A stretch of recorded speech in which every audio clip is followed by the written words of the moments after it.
On this channel, I've spoken about the ketogenic diet and just my opinion, which is also backed by science, on the whole concept of cutting carbs in general. I hate it. But with that being said, there's actually an alternative to this that can prove much more beneficial, not just in terms of losing fat tomorrow, but in actually being able to sustain and keep it off in the long term to help you reach your fat loss goals. So in today's video, I'm going to be talking about carb cycling. Let's do it.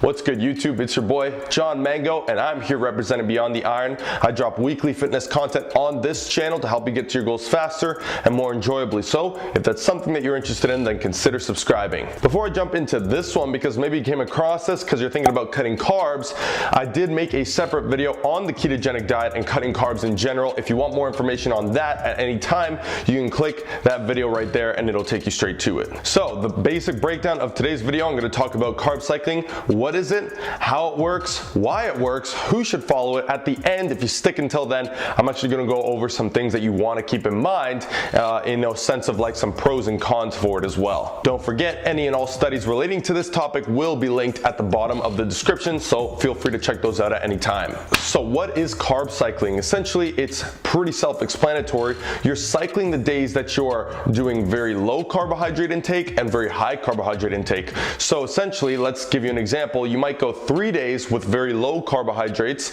and then you might go 1 or 2 days or even 3 days with very high carbohydrate intake, okay? And the cycle continues. Now, a popular way of doing this, a lot of people would have it that their non-training days, in other words, days you don't go to the gym, is the days that you have lower carbs, and the days that you do go to the gym is when you bring those carbs back up. Now, it's important to keep in mind, proteins and fats tend to stay around the exact same. It's really just a manipulation of the carbohydrates that's going to lead to a fluctuation and ultimately, preferably, your weight fluctuating down to where you want it to be. Now, it's also important to note that it doesn't have to be strict. You don't have to do 3 days on, 3 days off, 3 days on, 1 day off, and so on. You can really adjust it to the way you want to, but if you go too long without carbs, you will enter a ketogenic state. And actually, the point of carb cycling is to somewhat avoid the ketogenic state, okay? And we're gonna talk about why in a sec, but I just wanted to explain to you that you can actually play around with this technique and figure out which one works best for you.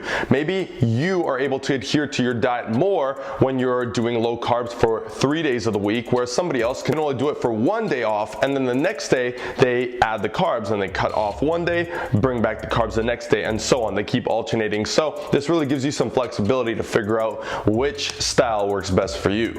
Now, the reason why cutting carbs is so popularized and such a marketed strategy is simply because when you cut out carbohydrates, you're ultimately cutting out calories. This is what leads to a caloric deficit, which ultimately is what directly causes fat loss. Now, there is somewhat of a secondary reason a lot of the time for people that are intentionally cutting carbs, and that may be to enter that ketogenic state to where your body switches from burning carbohydrates as its primary source of fuel over to ketones, aka a ketogenic state.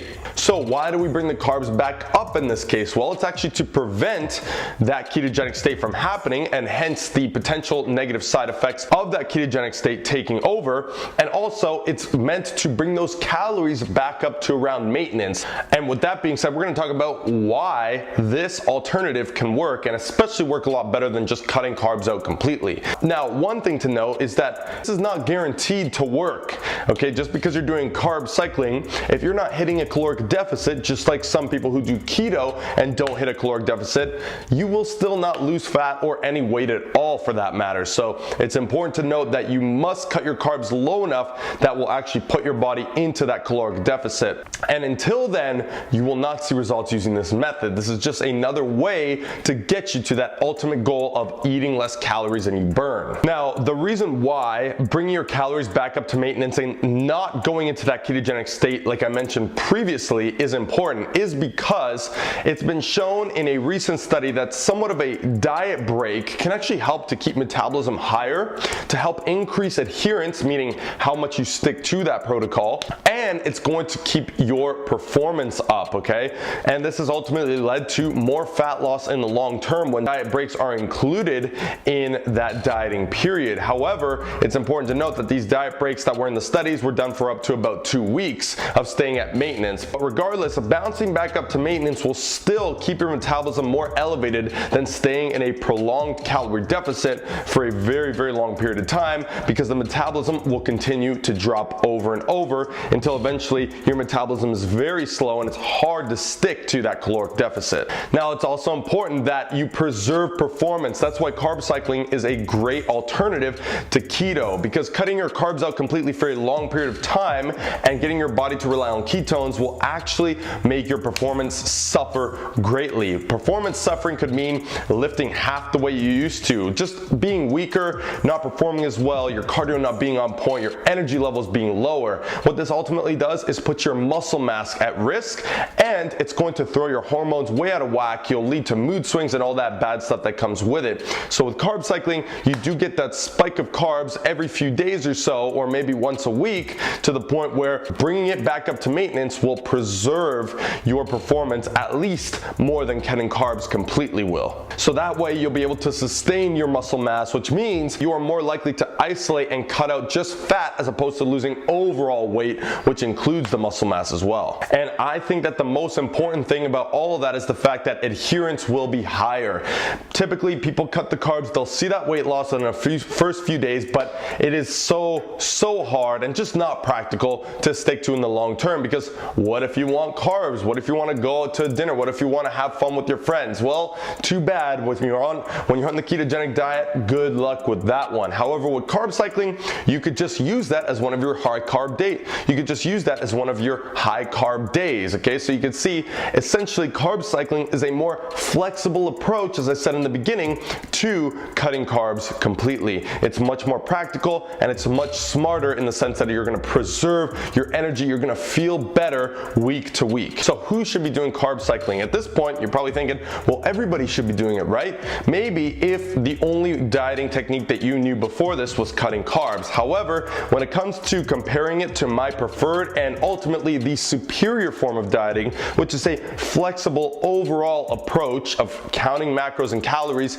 and fitting your favorite foods within that, well, then in that case, this is going to be for the select few people that would prefer to do the cutting carbs thing and not necessarily track their calories as much. Although it's important to note, if you're not tracking your calories, you will probably see more progress at first doing something like carb cycling, but eventually you will hit a plateau. Whereas with the flexible approach, that you seem like you have to do more work by tracking calories, by tracking macros, and fitting the foods in that, staying consistent with it, you will actually be able to manipulate your body composition over a longer period of time, hence allowing you to sustain and continue getting the results you're looking for. And ultimately, whoever should do them are people that maybe do a little bit better with no carbs, or can handle low to no carbs for a few days, and then after that you get that spike. It's kind of like one of those cheat days that you always hear about in the fitness industry that pro bodybuilders and fitness models and fitness enthusiasts do. They like to do these cheat days. Well, in reality,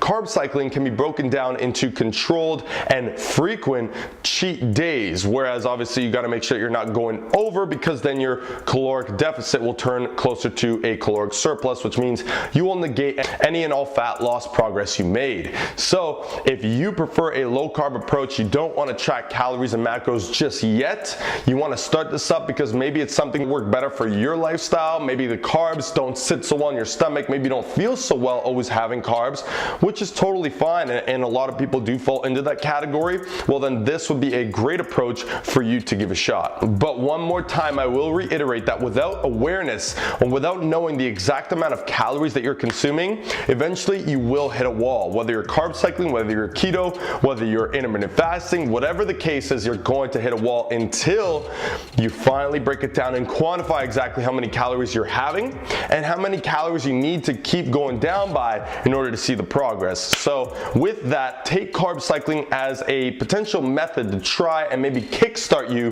to get your fat loss going, but don't think that this is a sustainable approach for the very long term unless you combine tracking your calories with the method of carb cycling, because maybe you found that you enjoyed the carb cycling and then you combine it with the method of tracking calories and macros to achieve a caloric deficit over time. Then you know what? That is a match made in heaven for you. Now, to close off this video, just a few notes here. One of the cons, potential cons of carb cycling is that it is somewhat more complicated than something like keto. Typically, people enjoy or are attracted to these forms of dieting because they want something that sounds simple, that sounds very straightforward, and that they don't have to think too much about and still see fat loss. That's why the keto thing is so attractive to people, because hey, I just got to cut my carbs and I'm gonna be ripped, I'm gonna achieve my dream body. How easy is that? As a matter of fact, it's very impractical, it's not easy, and it's just not a good idea. But it's the attraction to that gets people excited about it. So it's important to note that carb cycling is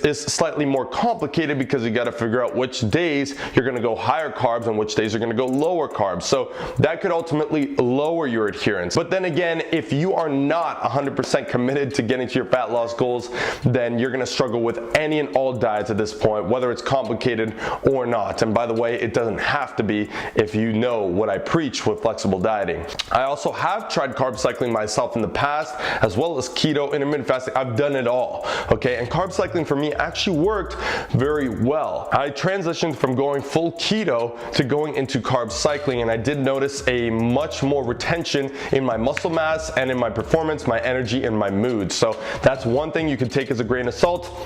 But this is something that I found, and I also use this technique of bringing mini diet breaks up for my clients in order to keep their metabolisms high. So that's another potential benefit that I mentioned earlier you could get from carb cycling. So take this how you will. It's not magic, it's just another strategy to help you kickstart your fat loss goals. It will not get you your dream body, so to say, until you add that commitment of tracking calories and tracking macros, which ultimately you will eventually have to do if you want to achieve your dream body, okay? I hate to be the bearer of bad news, but hey, I'm used to it. Anyways, thank you so much for watching the video. I hope that you found this one helpful. And hey, you know what? If you've tried carb cycling or you're planning on trying it, go ahead and comment below. I'm interested in knowing what your thoughts are on it and any questions you may have about it. Also, don't forget to let me know any future topics you want me to cover, maybe some more dieting strategies like this one, comparing two of them or whatnot, and I'll bring it here to the channel for you, okay? So thank you so much for watching. Don't forget to download your free